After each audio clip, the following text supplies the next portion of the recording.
Namaste Om. Welcome. Namaste.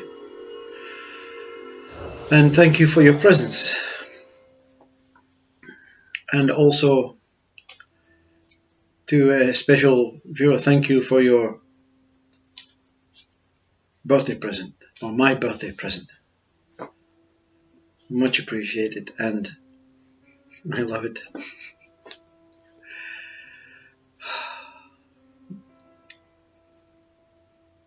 I need some direction. That's what burns inside us all. When we come to that, it can be a desperate place, or it can be a fulfilling place.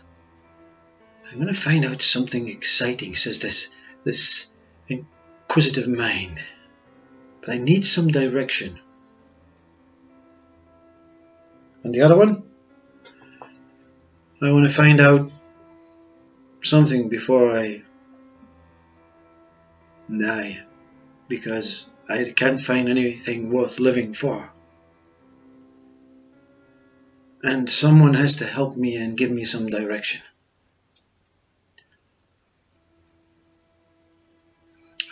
I don't know if you're aware or how fast asleep you are,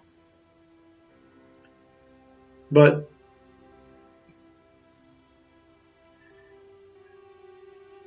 has anyone encountered a perfect, final, complete, wonderful, everyone's going to get their solution to being a human?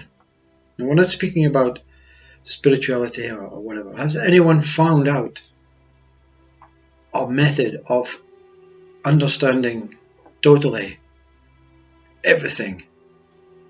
And there's no more questions. You don't go about asking questions. Even, what time is it? See? Everyone's thinking, oh, I'm kind of like that. I'm like, but I think I may be that one. Well, what time is it?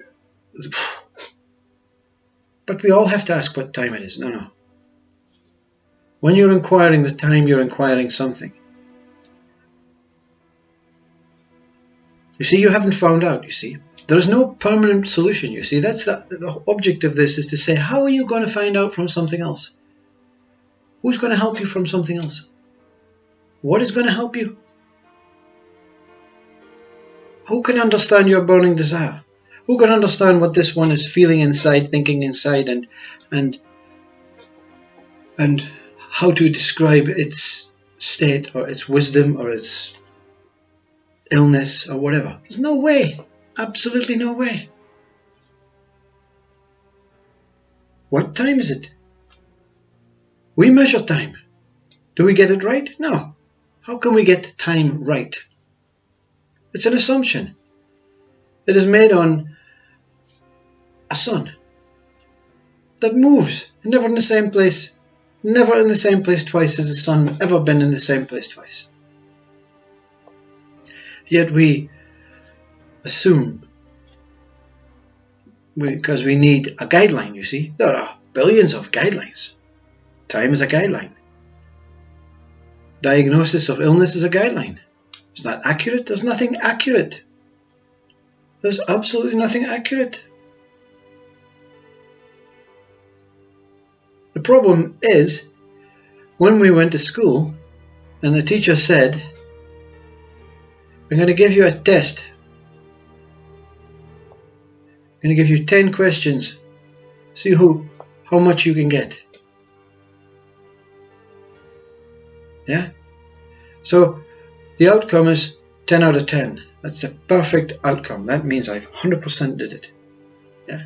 That's accurate. 10 questions are based on what the questions happen to be at the time, and on a subject that you maybe knew quite well, and you get 10 out of 10. I did it. So therefore my expectations is, I just want someone to give me 10 questions on something I know about myself, and I'll overcome it, and I'll prove this Popsy guy wrong. Was 10 questions sum you up? Teacher gave 10 questions that happened to be skipped through a book. I'll give him this one, this one, this one, this one. On a subject, it was maybe English. So 10 questions and 10 answers sum up English? No. So that 10 out of 10 gave you a false belief that you can do it or someone else can do it through thinking about it and understanding. So there is a solution that we can do it. There are billions of questions the teacher could have chosen from. Billions of subjects. Your expectations now that I am able to complete and find an outcome to most everything in the world, and it's not going to happen. You can find out 10 things. You maybe have 100 things you can find out. Teacher happened to say 10 is all you need. You are perfect now. You've reached the pinnacle of intelligence. Teacher gave you a guideline. Here's 10 questions and you get 10 right. That's something. Not everything. See? And the next time the teacher gives you the same 10 questions, you've got a cold, you're feeling run down, you're not focusing, teacher's stuck in a trick one to confuse you, to see if you'll get 9 and you get 2. Everything is based on nothing. Excuse me. Nothing can be defined. Nothing can be absolutely 100% explored. Even 100% true enlightenment, when this body leaves the earth, or leaves itself, leaves the personality, leaves the ego, and goes off and meets this Holy Spirit one moment and experiences profound enlightenment, profound emptiness, profound bliss, profound paradise, profound heaven, profound consciousness, profound everything, right? Is that it? You see?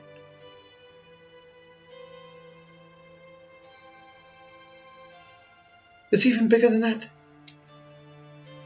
And it goes on and on and on. No answer. No answer. All experiential stuff. The minute you find God, you turn around and say, look, God, He's gone. He's changed His uniform. Honestly. Yeah? He was there.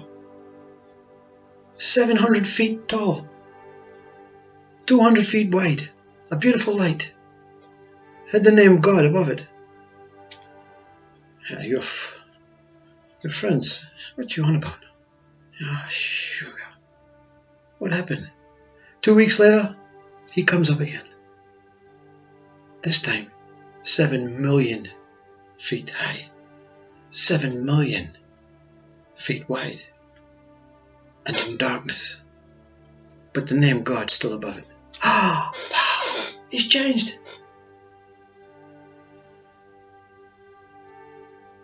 How can I explain that? You try and explain it, they think, yes, you're definitely mentally ill. Yeah, we maybe had some sort of experience, you know, you saw God, you explained it was 200 feet wide and 70 feet high and light, whatever. And we kind of okayed that, but you know, you're saying 5,000 feet wide in darkness? 5,000 feet high in darkness? You're on some sort of drug, some sort of tablet. You cannot, we are measuring time that doesn't exist. We're measuring age that doesn't exist. We're measuring God that doesn't exist. We're measuring consciousness that doesn't exist. But they all exist. But they're immeasurable. You see, when they exist and you know it, you will stop and say, I cannot describe this one. I have no words to measure. I have no instruments to measure it. I have no ways of explaining it and informing others of what it is. It exists. It exists so that you don't know it. But you can experience it, realize it, become it, and love it. No measurement to love. How much do you love this one? I love that one slightly more than that one. It's not true love. You have destroyed love. I love my wife more than I love my children. It's not true love. When you say, I simply love, it cannot be measured. It cannot be compared, discussed. When someone asks you, you love everything so much, what do you love best? I don't know, and I don't understand that question. You genuinely don't understand that question. Love exists. It is here, but it is immeasurable. Death is here, immeasurable. Anger, immeasurable. I remember as a child, I used to go to the doctor, and he said, how much pain are you experiencing? I don't know. It's really painful. Yeah, on a scale of 1 to 10, how much are you experiencing? And your mind says, I don't understand this question. It's extremely painful. I don't understand this 1 to 10 bit. Then you make up something. You say 7. And then he makes a decision on, okay, you need an x-ray. What if I said 4? No, you'll be able to go. I don't want an x-ray. I wish I said 4. Is it 4 or is it 7, he says. I don't know. It's painful.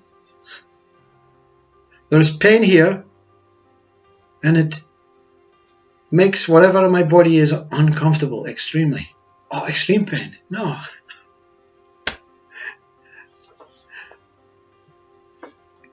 It is important we have guidelines so that we can care for each other and we can take action. But these words are for the seeker, the ones that want enlightenment, the ones that want something, the ones that are suffering. The rest, we're all just getting on and pain, yeah, 8. X-ray, thank you, X-ray, gone, done. Yeah, nothing found. Only pain was there. When you try and measure your way out of something, find a way out, you are mind trying to find a way out. You are unmoving. You are stillness, surrounded by your world that includes a body and a mind that you have a temporary loan of. You're not up there with a control station monitoring your body and mind. You're everywhere. More predominant in this body and mind because this body and mind speaks about you.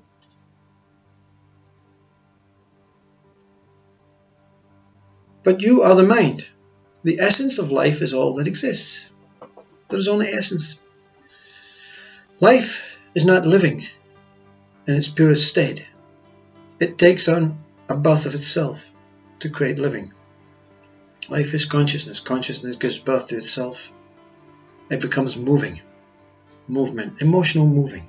Physical and emotion, senses, crying, laughter, that motive, emotive thing is the same as physical. This is just as good as crying. Yeah. This is just as good as laughing. This is just as good as pain.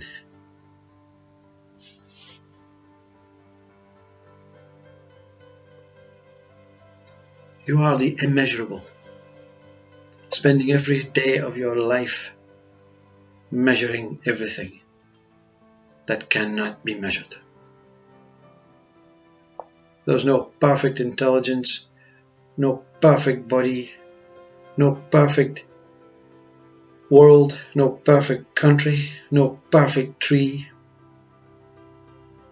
no perfect ant, no perfect fingernail, but be within every single molecule and atom, not separate from fingernail, lies perfection. Lies Buddha. Lies truth. Everything is truth, but not appearing as truth, but cannot be separate from truth.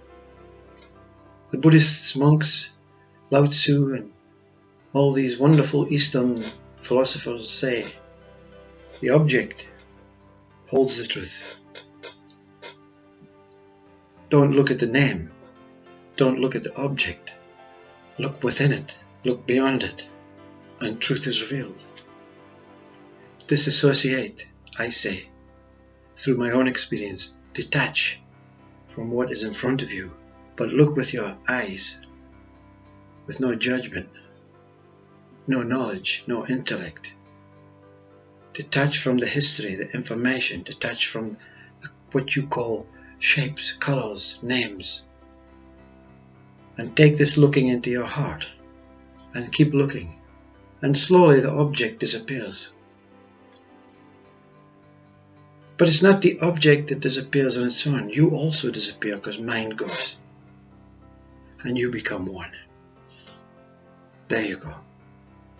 A profound teaching from a profound body that experienced a profound experience. That's all.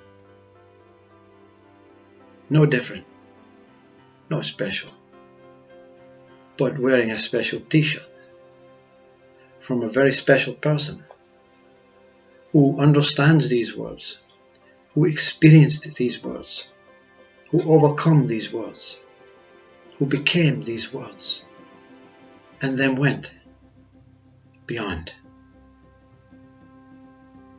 to a life of pure contented love. Thank you. Bahvo. Namaste.